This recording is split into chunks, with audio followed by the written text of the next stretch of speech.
Students, आप सबका स्वागत है आपके अपने यूट्यूब चैनल पे। और आज इस वीडियो में हम अपना एक नया चैप्टर लेंगे, बिल्कुल नए चैप्टर के ऊपर बात करने वाले हैं। और आज का जो चैप्टर अपना है वो है डिफरेंशियल इक्वेशन लेसन 9, जो कि बोर्ड में 9 मार्क्स का पूछा जाएगा आपसे। इस चैप्टर से कितने मार्क्स के क्वेश्चन पूछे जाएंगे? 9 मार्क्स के। और जो सेक्शंस ए होगा उसमें से 1 मार्क्स के 3 क्वेश्चंस पूछे जाएंगे। एक क्वेश्चंस आपको सेक्शन बी में 2 मार्क्स का पूछा जाएगा और 1 क्वेश्चंस आपको सेक्शन डी में 4 मार्क्स का पूछा जाएगा। यानी छोटे क्वेश्चंस भी आने वाले हैं, मीडियम भी, और एक बड़ा क्वेश्चंस भी आने वाला है। तो इस वीडियो की जो सीरीज होगी इस चैप्टर के ऊपर, उसमें हम सभी अच्छे अच्छे क्वेश्चंस कवर करेंगे जो कि बोर्ड एग्जाम में आए हुए हैं, वो भी कवर करेंगे। ठीक है, तो करते हैं आज का वीडियो स्टार्ट। और जो अपना सबसे पहला क्वेश्चन है स्क्रीन पे भी आपको मिल चुका है। हम पहले जो आपकी एक्सरसाइज है 9.1 ऑर्डर एंड डिग्री, उसके ऊपर डिस्कशंस करेंगे। यानी ऑर्डर एंड डिग्री के क्वेश्चन हम स्टार्टिंग में लेंगे। और एक क्वेश्चन इस बार पूरे चांस है 100% कि 1 क्वेश्चन ऑर्डर एंड डिग्री के ऊपर आपसे पूछा जा सकता है। पूरे चांस है इस बात के। तो हम पहला क्वेश्चन देखते हैं ऑर्डर एंड डिग्री पे। तो जो हिंदी मीडियम के स्टूडेंट भी हैं, ऑर्डर का मतलब होगा कोटि, और हम डिग्री जब भी बोले तो उसका मतलब होगा घात। डिग्री का मतलब क्या होगा? घात। ऑर्डर का मतलब क्या होगा? कोटि। ये आप ध्यान रखेंगे। ठीक है, तो आपका फर्स्ट क्वेश्चन है d2y upon dx2 plus x into dy upon dx की power 4 equal to cos x। तो इसमें हमें क्या पूछा है?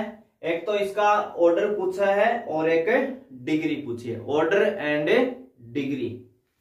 तो सबसे पहले हम बात करते हैं ऑर्डर के ऊपर। तो जो भी डिफरेंशियल इक्वेशंस देगा उसमें जो हम ये dy upon dx, d2y upon dx2, d3y upon dx3 ऐसे जो नोटेशंस यूज लेते हैं, इनको बोलते हैं डिफरेंशियल कोफिशिएंट, यानी अवकल गुणांक। क्या बोलेंगे इनको? अवकल गुणांक, डिफरेंशियल कोफिशिएंट। तो हमें बस ऑर्डर के लिए ये देखना है कि इस पूरी इक्वेशंस के अंदर हाईएस्ट डेरिवेटिव वाला टर्म्स कौन सा है, या उस पूरी इक्वेशन के अंदर हाईएस्ट डेरिवेटिव कितनी बार किया गया है। जैसे dy अपॉन dx में डेरिवेटिव कितनी बार किया गया? 1 टाइम्स, एक बार। d2y अपॉन dx2 में डिफरेंशिएशन कितने टाइम्स किया गया है? 2 टाइम्स, 2 बार किया गया है। तो हमें हमेशा वो टर्म्स ढूंढनी है जिसमें हाईएस्ट डेरिवेटिव हो, सबसे ज्यादा बार अवकलन किया गया हो। तो इसमें कितना बार किया गया? 2 बार। इसमें कितनी बार किया गया? 1 बार। तो हमें हाईएस्ट देखना है, तो हाईएस्ट कितना है? 2 टाइम्स। तो आपका जो ऑर्डर होगा वो कितना हो जाएगा? 2। ऑर्डर कितना हो जाएगा? 2। अब हमें क्या देखनी है? डिग्री। ठीक है, तो जिस टर्म से आपने ऑर्डर को स्टडी किया है, ऑर्डर को पढ़ा है, ऑर्डर को डिफाइन किया है, उसी की पावर आपको देखनी है। उसी को हम क्या बोलेंगे? डिग्री। तो ऑर्डर हमने इस टर्म से पता किया, d2y अपॉन dx2। ठीक है, तो इसकी पावर देखनी है, इसकी डिग्री देखनी है, यानी इसकी घात देखनी है। तो d2y अपॉन dx2 की घात कितनी है? 1 है। कितनी है? 1। काफी सारे स्टूडेंट्स जो है वो इस बात में कंफ्यूज हो जाते हैं, बार बार इसकी डिग्री को 2 पढ़ लेते हैं। डिग्री को क्या पढ़ लेते हैं? 2। वो इस बात के लिए कंफ्यूज होते हैं कि डिग्री 1 कैसे हुई सर इसकी। तो मैं ये बात बता दूं, d2y अपॉन dx2, जब सिंपल ये नोटेशन लिखा गया है d2y अपॉन dx2, ये डबल डेरिवेटिव को शो करता है, यानी आपने इसका 2 बार क्या कर दिया है? डिफरेंशिएशन। हमें इसकी पावर यानी इसकी डिग्री देखनी है। तो इसके बाहर कुछ भी नहीं लिखा हुआ, इसका मतलब इसकी डिग्री कितनी है? 1 है। जैसे आप सिंपल साइन एक्स लिखते हो, क्या लिखते हो? Sine x. तो इसकी पावर कितनी है? 1 है। ऐसे ही अगर इसकी पावर 1 के अलावा कुछ भी होगी तो इसके बाहर ब्रैकेट लगा के ऐसे लिखेगा। अगर 2 है तो यहाँ 2 लिखेगा, 3 है तो यहाँ कितना लिखेगा 3, 4 है तो कितना लिखेंगे 4। जैसे यहाँ dy/dx के बाहर कितना लिखा हुआ है 4 लिखा हुआ है। तो हमें जहां से जिस टर्म से आप ऑर्डर को पढ़ रहे हो उसी से आपको डिग्री पढ़नी है। इसकी पावर 1 है, इसकी 4 है, हमें उस पर नहीं जाना, क्योंकि हमारे माइंड में क्या होता है हाईएस्ट। तो हाईएस्ट जो देखना होता है वो जिसका ऑर्डर हाईएस्ट है उसी की हम पावर, उसी की डिग्री को देखते हैं हाईएस्ट, ना कि इधर वाले से हमें कोई मतलब है, क्योंकि इसका तो डिफरेंशिएशन ही 1 टाइम किया गया, इसका 2 टाइम, तो ऑर्डर होगा 2 और डिग्री होगी 1। ठीक है, तो इसके हिसाब से जो आपका ऑप्शन है वो कौन सा सही हो जाएगा, ए ऑप्शन हो जाएगा सही। ठीक है, और इसमें हम इतने क्वेश्चंस लेंगे ऑर्डर एंड डिग्री पे, काफी सारे क्वेश्चंस लेंगे, हर वैरायटी का क्वेश्चंस लेंगे, ताकि बोर्ड एग्जाम में आपसे कोई भी गलती ना हो। तो अगला क्वेश्चन नंबर सेकंड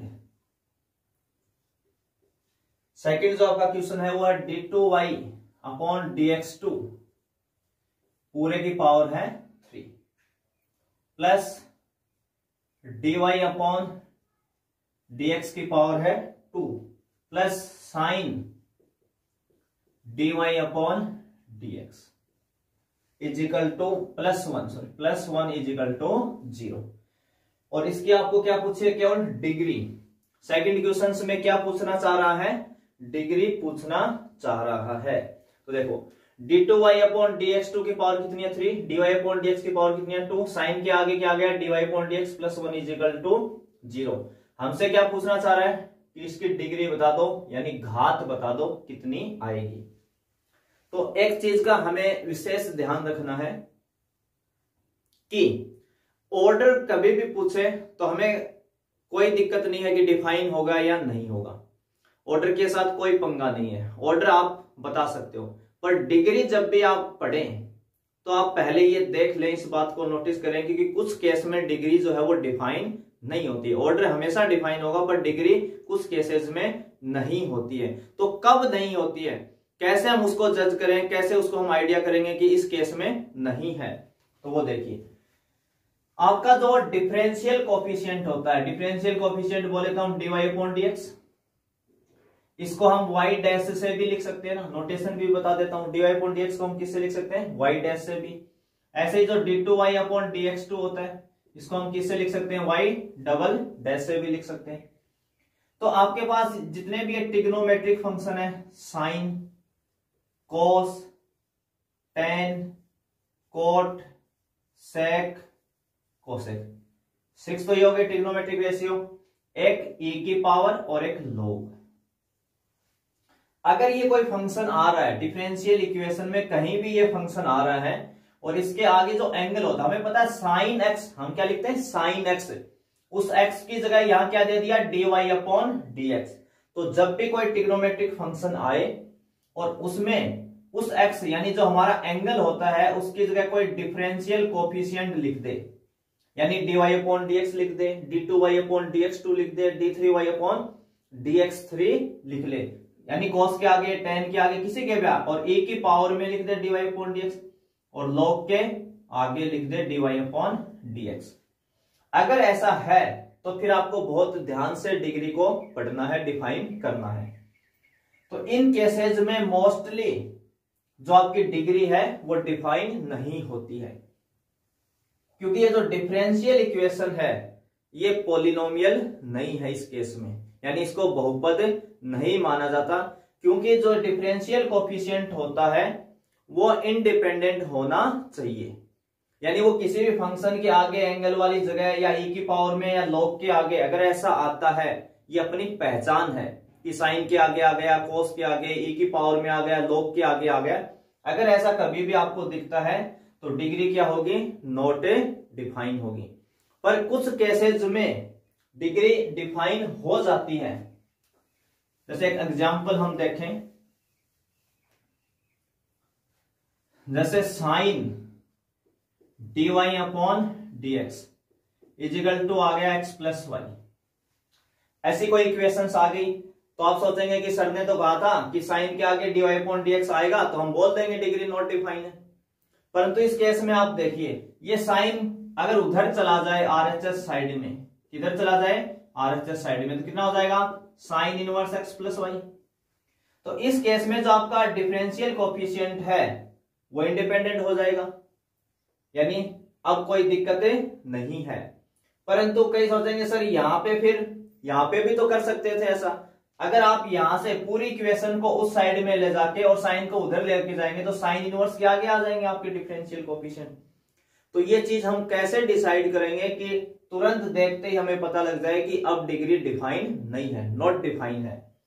तो आप ध्यान रखेंगे साइन, कोस, टेन, कोट, सेक और कोसेक, ई की पावर और लॉग, ये जो 8 फंक्शन हैं इनके आगे जब भी dy अपॉन dx आ जाए, जैसे यहां गया dy अपॉन dx, उसके अलावा अगर कोई भी और डिफरेंशियल कोफिशिएंट आ रहा है उस पूरी इक्वेशंस में कहीं भी आ रहा हो, एक बार या 2 बार, जैसे यहाँ dy अपॉन dx आ रहा है, यहाँ dy अपॉन dx2 आ रहा है, अगर इसके अलावा कहीं भी और उस इक्वेशन में डिफरेंशियल कोफिशिएंट लिखा हुआ है तो 100% डिग्री डिफाइन नहीं होगी, चाहे आप इधर उधर कुछ भी कर लें उस इक्वेशंस को, ठीक है ना। एक सिंगल बार अगर आया हुआ है तो फिर चांस है उस इक्वेशन को सोल्व करके हम डिग्री डिफाइन दिखा सकते हैं, बाकी तो डिग्री डिफाइन नहीं होगी।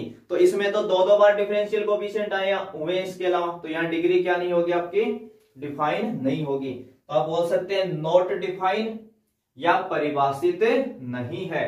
जो डी ऑप्शन है आपका वो सही हो जाएगा। तो डिग्री कब डिफाइन नहीं होगी, थोड़ी बहुत आपको ये बात समझ में आई होगी, और क्वेश्चंस भी हम लेंगे और भी देखेंगे। अगला जो आपका क्वेश्चन नंबर 3 वो है d2y अपॉन dx2 की पावर है 3 plus y into dy upon dx की पावर है 2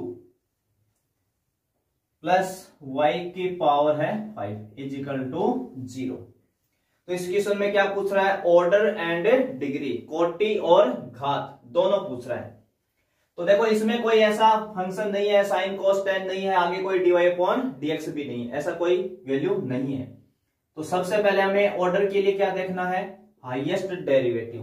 हाईएस्ट डेरिवेटिव देखो इसमें 2 बार किया गया d2y अपॉन dx2, तो ऑर्डर कितना हो गया 2।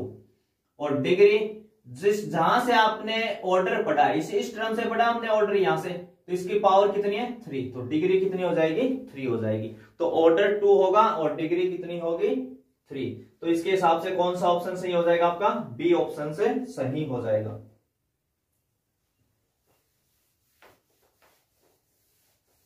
इसी में क्वेश्चन नंबर 4,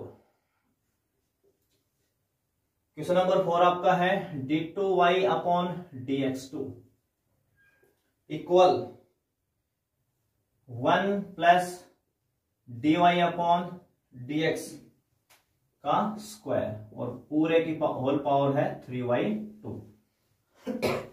तो इसमें हमें क्या पूछा है, ऑर्डर एंड डिग्री दोनों पूछे हैं, कोटि और घात।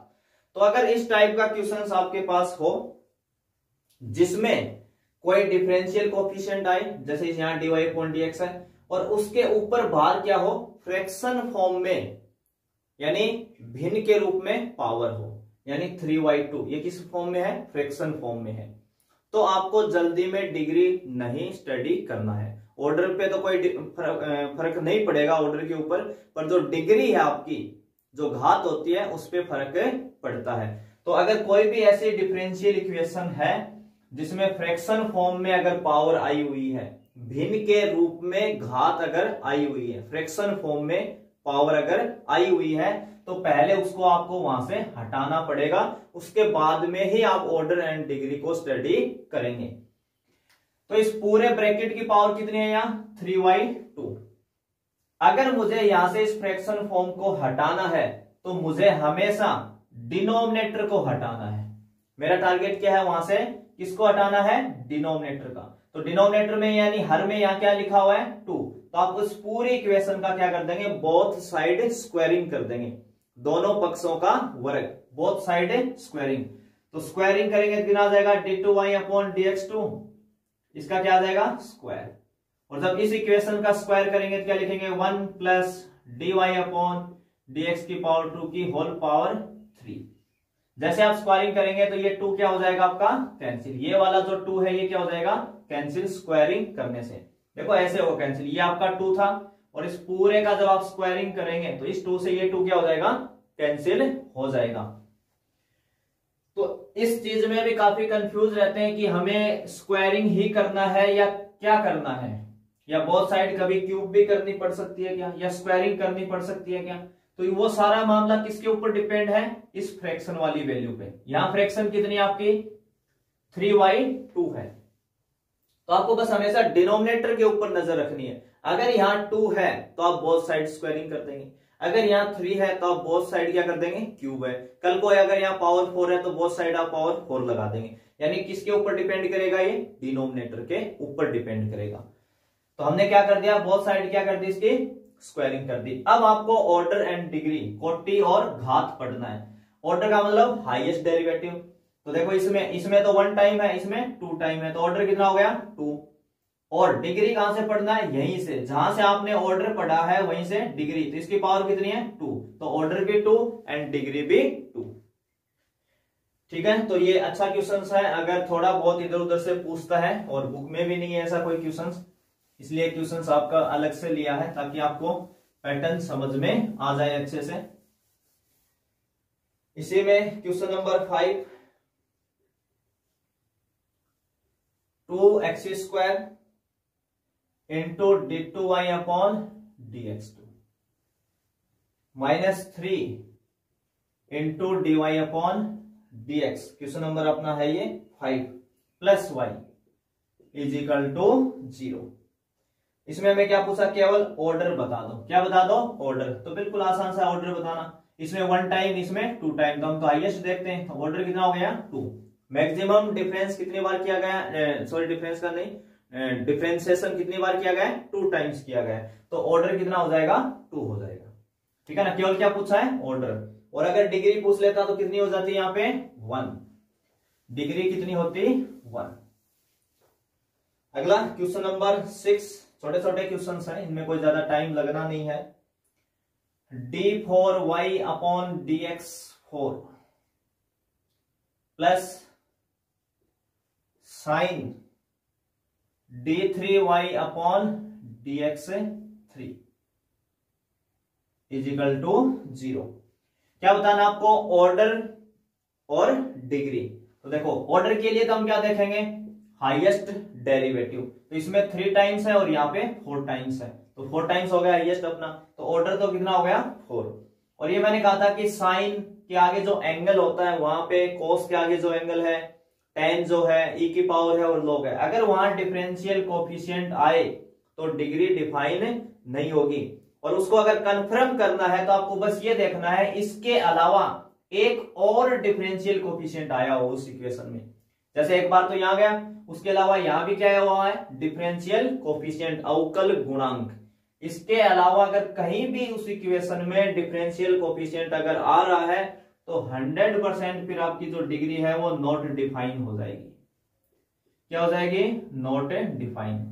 नहीं तो क्या पता सॉल्व करके चांस हो उसको डिफाइन करने के, परंतु इस केसेस में 100% है कि नॉट डिफाइन रहेगी, अपरिभाषित। तो इसके अकॉर्डिंग कौन सा ऑप्शन सही हो जाएगा आपका, डी ऑप्शन सही हो जाएगा, फॉर और नॉट डिफाइंड। ठीक है, तो इसी में अगला क्वेश्चन लेते हैं, क्वेश्चन नंबर 7। और ये भी आपका ऑर्डर एंड डिग्री पे है। काफी क्वेश्चंस हम लेंगे ऑर्डर एंड डिग्री के ऊपर। Question number 7, y is equal to x into D Y upon D x plus A square upon में है D Y upon D x. इसका हमें क्या बताना है, ऑर्डर एंड डिग्री। तो देखिए यहां y लिखा हुआ है, कोई दिक्कत नहीं, x into D Y upon D X लिखा हुआ है, यहां भी कोई समस्या नहीं है, प्लस ए square upon D Y upon D X. तो जो ये आपका डिफरेंशियल कोफिशिएंट है D Y upon D X, अगर ये कभी भी डिनोमिनेटर में लिखा हुआ हो, किस में लिखा हुआ हो, डिनोमिनेटर में, हर में नीचे आ जाए, अपॉन में आ जाए, तो आपको डायरेक्ट ऑर्डर एंड डिग्री को स्टडी नहीं करना है। पहले उस इक्वेशंस को प्रॉपर फॉर्म में बना ले, यानी यहां से इस dy अपॉन dx को हटा लें। अब इसको हटाना है तो दो रास्ते, अब एलसीएम ले लो। क्या ले लो? एलसीएम। या इस पूरी इक्वेशंस को, जो भी आपको इक्वेशन गिवन है, इसको हम मल्टीप्लाई कर दें किससे? dy अपॉन dx से। ये अपने आप हट जाएगा आपका dy अपॉन dx। तो अगर इस इक्वेशन को, पूरी इक्वेशन को हम dy अपॉन dx से मल्टीप्लाई कर दें तो इस y को करेंगे कितना हो जाएगा? y into dy upon dx।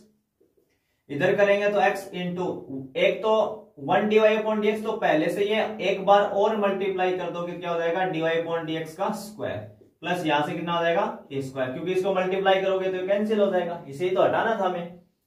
अब इस केस पे आपको आके क्या पढ़ना है? Order and degree. तो देखिए, ऑर्डर का मतलब हाईएस्ट डेरिवेटिव, कितनी बार अवकलज उच्चतम किया गया है। तो देखो यहाँ dy अपॉन dx एक बार और यहाँ भी dy अपॉन dx एक बार, तो हाईएस्ट डेरिवेटिव कितना है? 1। अब हमें क्या देखना है? डिग्री। तो देखो, अगर आप ये dy अपॉन dx देखते हो तो इसकी डिग्री है 1 और इस dy अपॉन dx की कितनी है? 2 है। कितनी है? 2 है। तो हमेशा आपको हाईएस्ट, जिसके पास अधिकतम डिग्री होगी ना, उसी को स्टडी करना। तो इसके पास 1 है, इसके पास 2 है, तो सही कौन सा होगा? 2। आपको इस टर्म से डिग्री डिफाइन करनी है, जिसके पास हाईएस्ट होगी वो क्या देखनी है आपको? डिग्री। तो इसके पास 1 थी, इसके पास 2, तो आपकी डिग्री कितनी हो जाएगी? 2। मैक्सिमम वाला आपको लेना है, जिसके पास ज्यादा होगी वो आपका आंसर होगा। तो कितना आ जाएगा इसके अकॉर्डिंग? 1,2। तो कौन सा ऑप्शन मैच हो जाएगा यहाँ पे? ए ऑप्शन मैच हो जाएगा।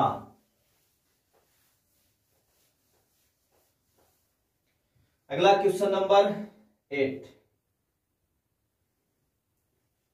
क्वेश्चन नंबर 8 है, और इस क्वेश्चन में आपको क्या कह रहा है कि कोई डिफरेंशियल इक्वेशन है, यानी अवकल समीकरण, जिसकी कोटि कितनी है? 4, ऑर्डर कितना है? 4 है। कोई एक ऐसी डिफरेंशियल इक्वेशन है जिसका ऑर्डर कितना है? 4 है। तो आपको कह रहा है कि उसके जो जनरल सॉल्यूशन होगा, उसका जो व्यापक हल होगा, उसमें स्वैच अचरों की संख्या क्या होगी? नंबर ऑफ आर्बिट्रेरी कांस्टेंट कितने आएंगे? ठीक है, नंबर ऑफ आर्बिट्रेरी कांस्टेंट कितने आएंगे, हमें ये बताना है, स्वैच अचरों की संख्या। तो इस क्वेश्चन को अगर आपको सोल्व करना है तो आपको बस एक ही चीज ध्यान में रखनी है कि आपको ऑर्डर कितना दे रहा है। तो यहां पे जो ऑर्डर यानी कोटि, वो कितना दे रहा है? 4 दे रहा है। कितना दे रहा है यहाँ पे? ऑर्डर 4। कह रहा है कि कोई डिफरेंशियल इक्वेशन है जिसका ऑर्डर यानी कोटि कितनी है? 4 है, 4 है। तो कह रहा है कि जनरल सॉल्यूशन, जब आप उसका जनरल सॉल्यूशन करेंगे, व्यापक हल निकालेंगे, तो उसमें नंबर ऑफ आर्बिट्रेरी कांस्टेंट यानी स्वैच अचरों की संख्या कितनी होगी।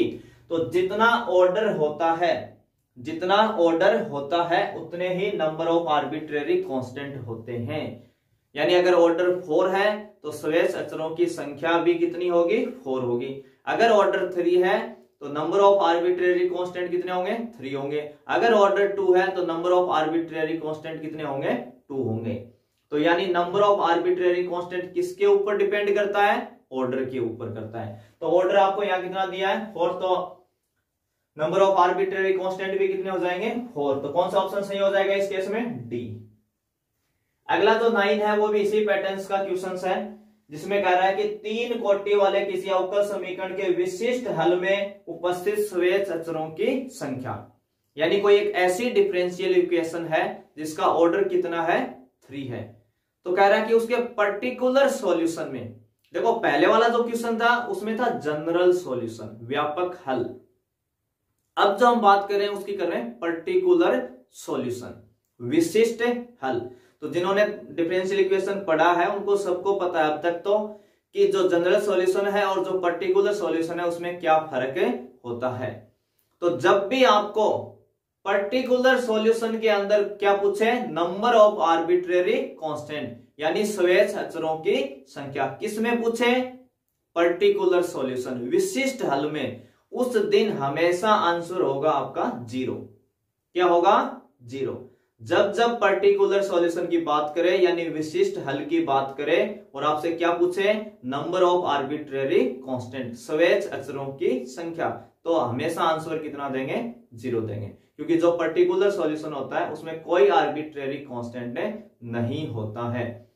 तो जब आप होमोजीनियस वाले और लीनियर डिफरेंशियल इक्वेशन वाले क्वेश्चन सोल्व करते हैं तो उस टाइम पे आप नोटिस करना, या हम आगे वीडियो में लेंगे ऐसे क्वेश्चंस जिसमें कंडीशंस गिवन होती है लास्ट में कि x 0 देन y पाई y 2 है या y 1 है, तो वो कंडीशंस उस ऑर्डर के हिसाब से ही दी जाती है, जिसमें हम उस वैल्यू को पुट करके जो हमारा आर्बिट्रेरी कांस्टेंट c होता है उसकी वैल्यू पता कर लेते हैं।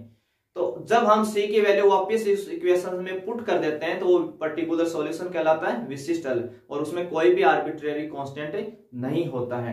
तो जब हम क्वेश्चंस करेंगे बड़े वाले उस टाइम में फिर से आपको ये रिवाइज जरूर करवाऊंगा और बताऊंगा कि ये जनरल सॉल्यूशन है और ये पर्टिकुलर सॉल्यूशन है। अभी के लिए बस आप इतना समझ लें कि कभी भी पर्टिकुलर सॉल्यूशन की बात करें तो उसमें नंबर ऑफ आर्बिट्रेरी कांस्टेंट कितने होंगे, हमेशा 0 होंगे बस। और जनरल सॉल्यूशन में कितने होते हैं, जितना ऑर्डर होगा उतने ही आर्बिट्रेरी कांस्टेंट होंगे।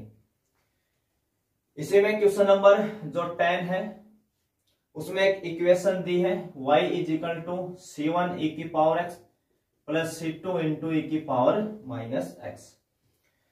अब which of the following differential equation has y is equal to, आपको एक कंडीशन दी एज द जनरल सॉल्यूशन, यानी एक इक्वेशन दे दी और 4 ऑप्शंस आपके हैं, स्क्रीन पे आपको दिख भी रहे होंगे चारों ऑप्शंस।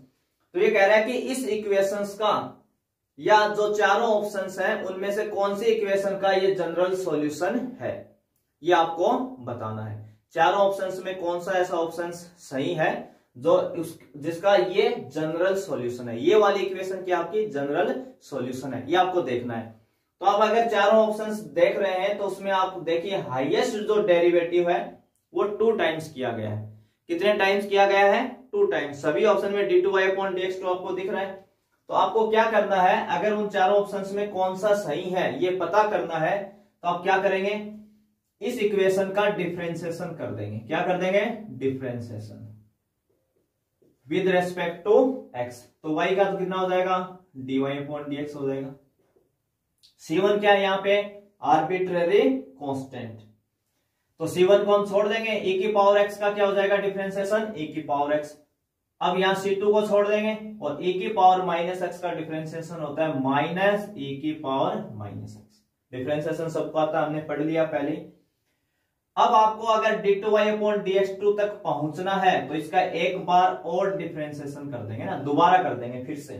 तो dy अपॉन dx का फिर से करेंगे, क्या लिखेंगे, d2y upon dx2 is equal to c1 फिर कांस्टेंट है, छोड़ देंगे e की पावर x का, e की पावर x।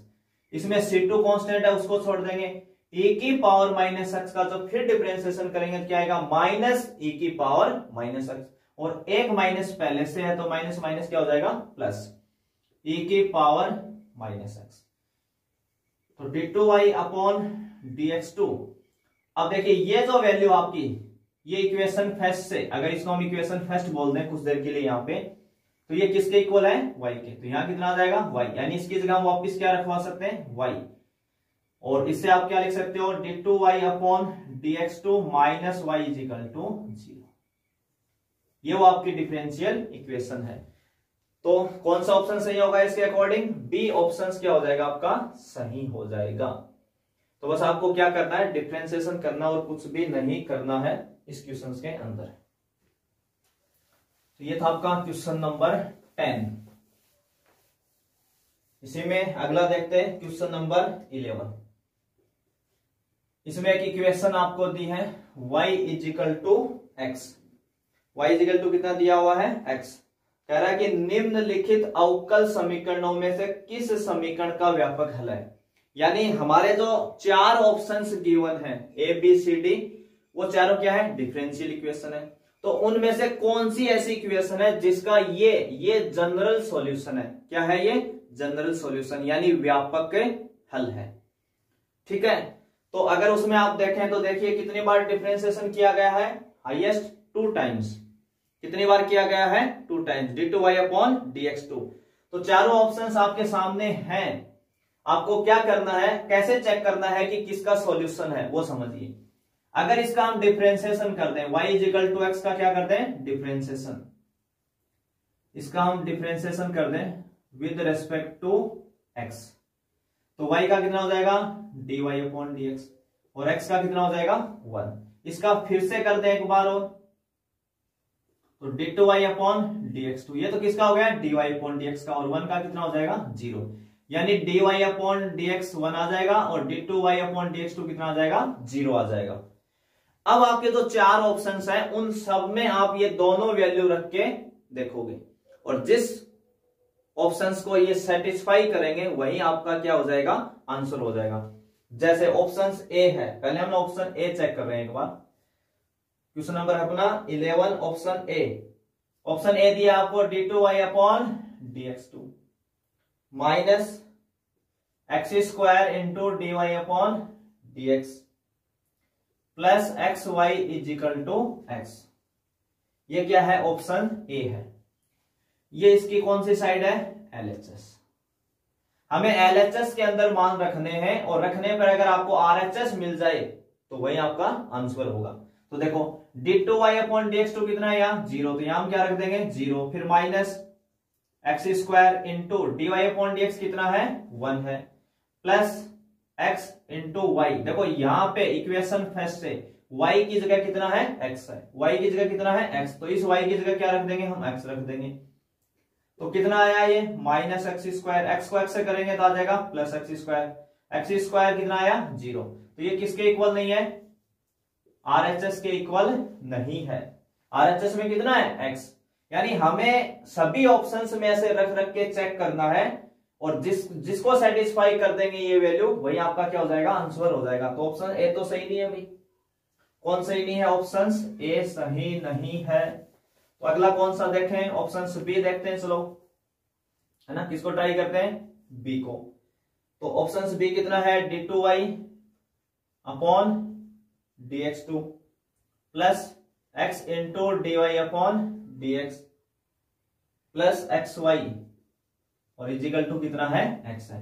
तो हमारी LHS साइड ये d2y अपॉन dx2 कितना है 0, plus x dy upon dx कितना आया 1, प्लस x y की जगह भी x, तो ये तो एक्स स्क्वायर प्लस x आएगा, तो x आएगा ही नहीं, इसमें तो कोई है ही नहीं। तो अगला ऑप्शन देखते हैं C और D में से एक सही होगा, तो C के ज्यादा चांस लग रहे हैं मुझे, तो C भी देख लेते हैं एक बार, है ना। d2y upon dx2 minus x square into dy upon dx plus x y is equal to 0।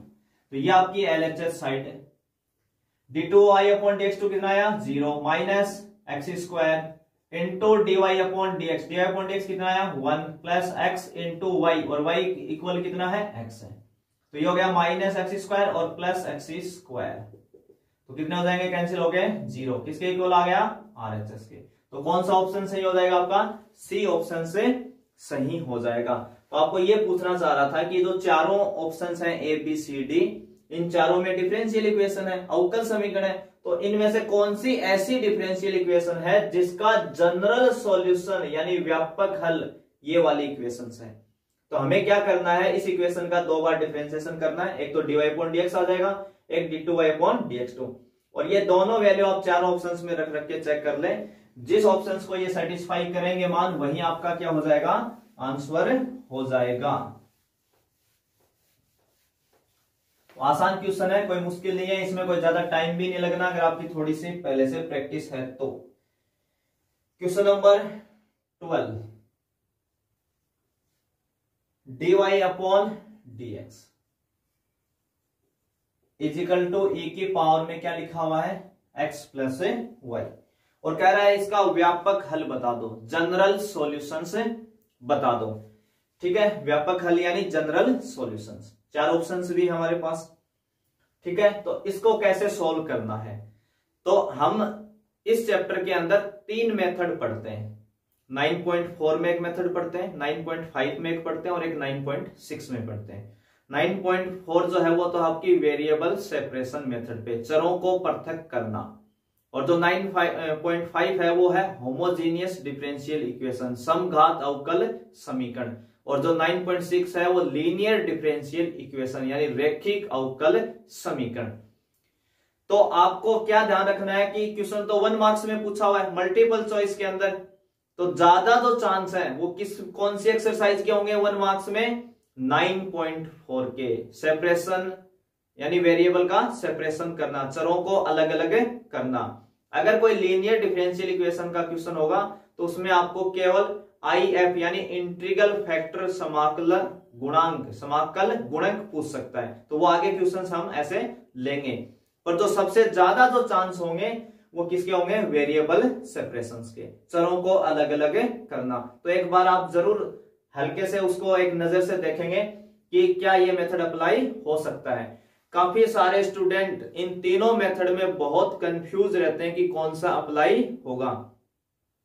तो जैसे आगे आगे क्वेश्चंस आएंगे मैं आपको हर मेथड को पहचानने की ट्रिक या तरीके बताऊंगा कि आप देखते ही कैसे डिसाइड कर दोगे कि कौन सा मेथड मुझे लगाना चाहिए। तो सारी चीजें बताऊंगा, जैसे जैसे क्वेश्चंस आएंगे धीरे धीरे आपको बिल्कुल भी रटने की जरूरत नहीं पड़ेगी, आप देख के ही बोलोगे कि ये मेथड मुझे अप्लाई करना चाहिए। तो जैसे जैसे क्वेश्चन आएंगे तब मैं आपको बताऊंगा ये सारी बातें। अभी इस पे हम एक बार देखते हैं इस क्वेश्चन को ही। तो सबसे पहले हम क्या कर सकते हैं, यहाँ पे जो e की पावर में x प्लस वाई लिखा हुआ है इसको e की पावर x इंटू e की पावर y लिख सकते हैं। जैसे बेस इक्वल है, पावर ऐड की थी तो ऐड थी तो हमने उनको क्या लिख लिया, अलग अलग कर लिया। e की पावर x अलग कर लिया, e की पावर y अलग कर लिया। वेरिएबल सेपरेशन यानी चरों को पृथक करने का मीनिंग क्या होता है, आप x x के सभी चीजें एक तरफ और y y को एक तरफ। जब हम बोलते हैं कि x को एक तरफ, उसका मतलब हो गया उसमें x, जिस फंक्शन में x आ रहा है और साथ में dx, और जिसके साथ y है और साथ में dy, उनको आप अलग अलग कर दें। तो यहां पे देखिए dy अपॉन e की पावर y को इसके नीचे ले आए और dx को इधर क्रॉस मल्टीप्लाई कर दें तो e की पावर x इंटू dx। तो आपके क्या हो गए, वेरिएबल सेपरेट हो गए, चर क्या हो गए, अलग अलग। देखो इधर पूरा y एक तरफ आ गया, इधर x एक तरफ आ गया। इस e की पावर y को ऊपर लेके चले न्यूमरेटर में तो कितना हो जाएगा, e की पावर माइनस y हो जाएगा, इधर e की पावर x इंटू dx। जैसे ही आपको लगे कि वेरिएबल सेपरेट कर दिए हैं, y एक साइड हो गया, x एक साइड हो गया, तब आपको क्या करना है, बोथ साइड इंटीग्रेशन, दोनों पक्षों का समाकलन। इंटीग्रेशन तो इंटीग्रेशन का साइन लगाना है, बस आपको क्या लगाना है, इंटीग्रेशन का साइन। ठीक है, अब e की पावर माइनस वाई का क्या करेंगे, इंटीग्रेशन करेंगे। तो e की पावर माइनस वाई का इंटीग्रेशन होगा e की power minus y minus e की power minus y minus equal e की पावर x का हो जाएगा e की पावर x और प्लस है c। अब यहां पे आके इस मेथड में ये c का थोड़ा सा झंझट रहता है, काफी स्टूडेंट्स इस पे कंफ्यूज रहते हैं, परेशान रहते हैं। अब कई सोचते हैं कि सर देखो इंटीग्रेशन तो हमने इस साइड भी किया था, इस साइड भी किया था, आपने c को तो एक ही तरफ ऐड किया, तो आप चाहें तो दोनों साइड ऐड कर लें। क्या कर लें, दोनों साइड ऐड कर लें। आप इसको c1 बोलोगे, इसको c2 बोलोगे, हम अगली स्टेप में दोनों को फिर कोई नया नोटेशन देंगे। तो आपको एक ही साइड c को ऐड करवाना है। अब दूसरा सवाल ये होता है कि सर कौन सी साइड ऐड करवाएं, वो आपके ऊपर चॉइस है, आप dy की तरफ करवाएं या dx की तरफ। ठीक है, वो आपके ऊपर डिपेंड रहेगा, c से कोई फर्क नहीं पड़ना, क्वेश्चंस के आंसर पे कोई भी फर्क नहीं आएगा इस c की वजह से। इसको आप जैसे चाहें अपने ऑप्शंस के हिसाब से इसको सेट कर सकते हैं इधर उधर। ठीक है, वो अभी हम करेंगे कैसे करते हैं। ठीक है, तो मैं जो मोस्टली क्वेश्चंस करवाता हूं, मैं अपनी बता रहा हूं, उसमें हम dx की तरफ हमेशा c को ऐड करते हैं, dy की तरफ नहीं करवाते हैं। हमेशा किसकी साइड करवाते हैं, dx जिधर होता है एक तरफ, हमेशा x की तरफ। तो आप भी एक ही पैटर्न बना के रखें ताकि बार बार चेंज नहीं करना पड़े, बार बार दिमाग में कंफ्यूजन नहीं हो आपके। ठीक है, तो इसको हम आगे देखो कैसे करेंगे। अपने ऑप्शंस ऐसे तो है नहीं अभी, तो इस e की पावर y को उधर लेके चलेंगे और c को इधर लेके आएंगे।